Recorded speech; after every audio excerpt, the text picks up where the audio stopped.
My name is Nourani, and I play this. It's not in the camera. I play a bit of flute. I'm actually a flutist. I was, and a bit of electronic stuff. Okay. I'm Anna Kravanja. I play tonight violin and viola. I'm Kutin, and I play prepared hurdy-gurdy with some acoustic resonators. Drašler. I play drums.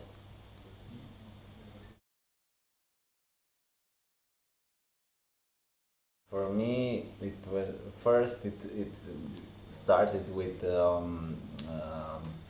I have no idea actually, but we started with my twin brother to try to make sounds with different objects. But much later, I think something like 10 years ago, one double bass player, Tomasz Grom from Ljubljana, he started to lead the workshop of improvisation. So it was there actually the path of improvisation started for me, like discovering more seriously the sounds on one instrument. When you start to play with the beginning with like bands more rock orientated and rock grand stuff or rock and roll, something like that, there were like parts of improvised music. But then when you go on a stage without knowing how to start and how to finish, that was a bit later, yeah. But the parts of impro and but total impro maybe really, yeah. My teacher for drums was Zlatko Kaučić from Slovenia, and he somehow introduced. I mean, he showed us some music which was made on the spot. So that was maybe, yeah, that was my beginning of total improvisation without just a little bit. I was in Ljubljana and some dancers asked me if I would come and play some music with violin for them because they were practicing in one space without electricity, so they had no music. And when I was playing there, one friend came and she said, "Oh, I just found some piano and I discovered some really crazy sounds. Would you come and we try something?" And then she also invited one drummer, and so this was the first band that we started with improvisation. I studied classical flute, and then I came to Vienna. I studied again classical flute at the University for Music and Performing Arts in Vienna. And then I always wanted to learn to play jazz. And there we had this, how do you say, Schwerpunkt, I don't know, in English, improvisation and new music. And I thought it's improvisation in jazz, so I started to go to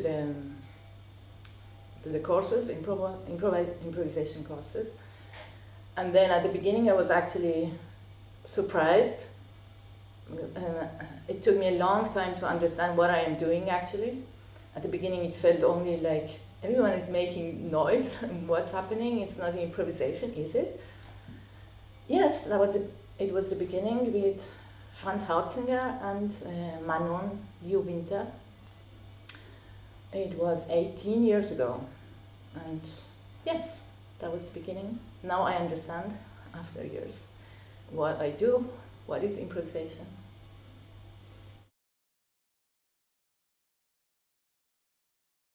For me, the difference is like in theater, or if I'm reading a book someone else wrote, it's composition for me. I'm playing something that is composed. And when I'm improvising is like, right now, I am improvising, talking to you, I don't have a script. So that's the difference. And how I know if it was good or bad, I never know actually. I never know how long I played when I'm improvising. Afterwards, I always feel like I had no sense of time and also no sense of how it was. I feel maybe afterwards I felt good or I felt really bad. But if it was good or no, I always know after, if I listen to the recording. Like, when playing, I have no sense of qualifying what is happening.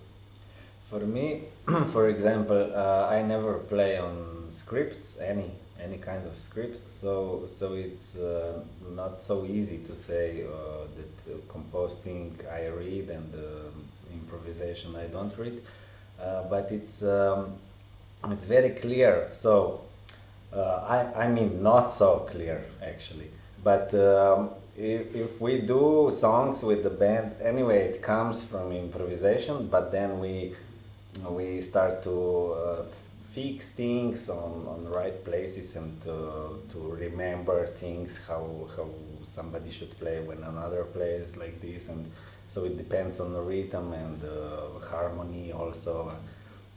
But in free improvisation, it's much more about actually much more about sound anyway, and about listening to each other, and about thinking about silence and about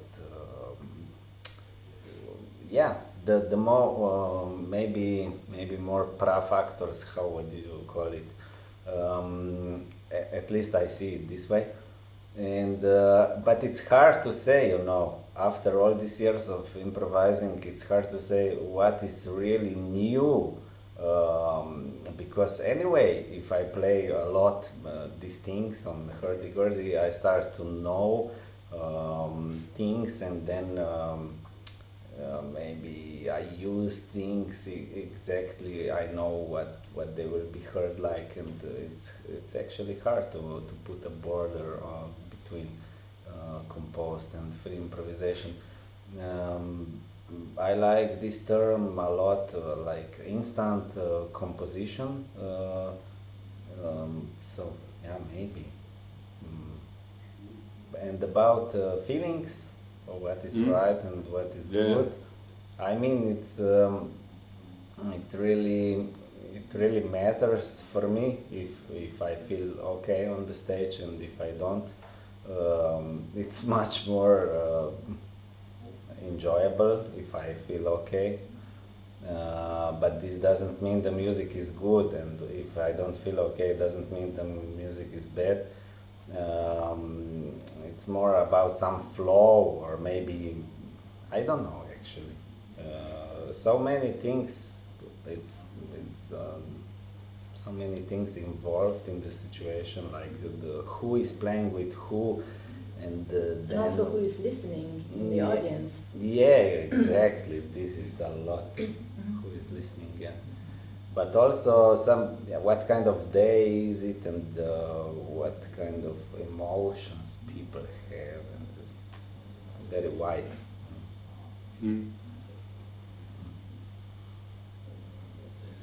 I think that listening is completely different when you I can talk what I think, and like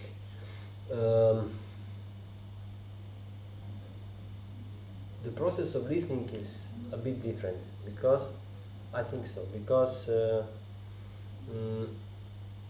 if you know what will happen when we start together as a trio, then you have focus. Okay, we start like this, boom, and if we don't know, then somehow I think that we listen differently, and our responses are very important. So this is something that runs the group when you improvise, the responses and the ideas, how to respond to sounds, how to make new, when to make something new, when to stop, and all the process in between, and the room, how it sounds, the people, how they listen, how we feel. Everything is much more fragile, I would say. If you have a band, you go there, bam, we know it should sound like that. We can just adapt a little bit to the space and with volumes, but we know what we are doing. Here, actually, we don't.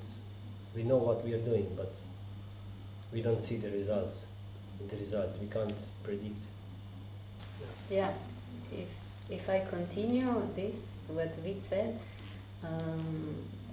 yeah, improvising is that you are very attentive in the moment, very present, and it's like you have very big ears. You don't have to look at anybody, but you follow everything that is happening.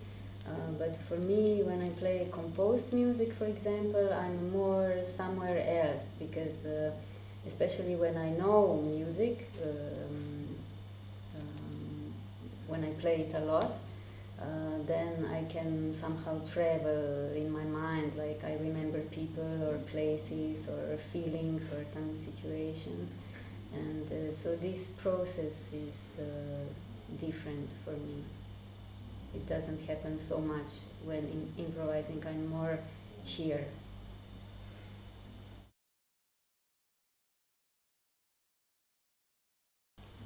Yes, actually, hopefully constantly. Yeah.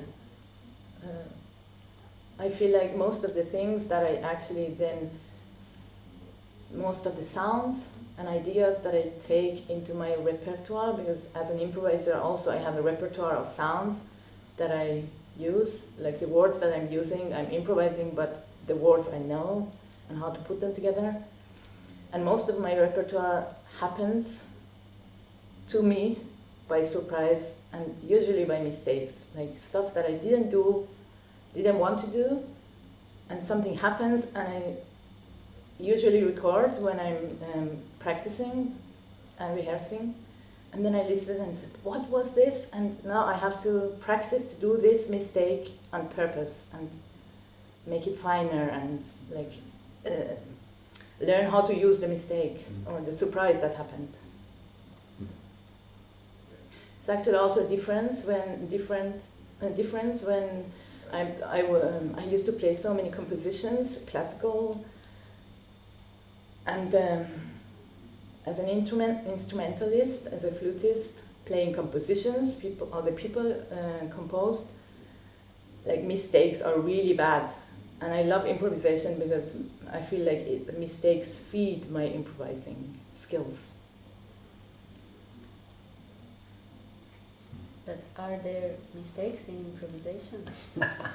Exactly, no. Mm. Maybe sounds that I didn't mean to make, they happen. And then Yeah, so it was not in Armenian intended. No? Yeah. Is this the word, intended? The Nisi Hotel, that you didn't want to play that sound, no? yes, But it happened. yes, exactly. Unintentional sounds. Yes. Yeah, but I was once the drummer Paul Lawrence with guitar player Florian Stoffner. Yeah, they played a concert and they almost started the second set or something like that, and something fell on the drum from his hands. He said, "Oh, das war falsch," and he took the cymbal again and throw it, like the same sound but intentionally. Oh, das war falsch. And jetzt, puff. Okay, now it's right. So it's, but it sounded different, of course. Yeah.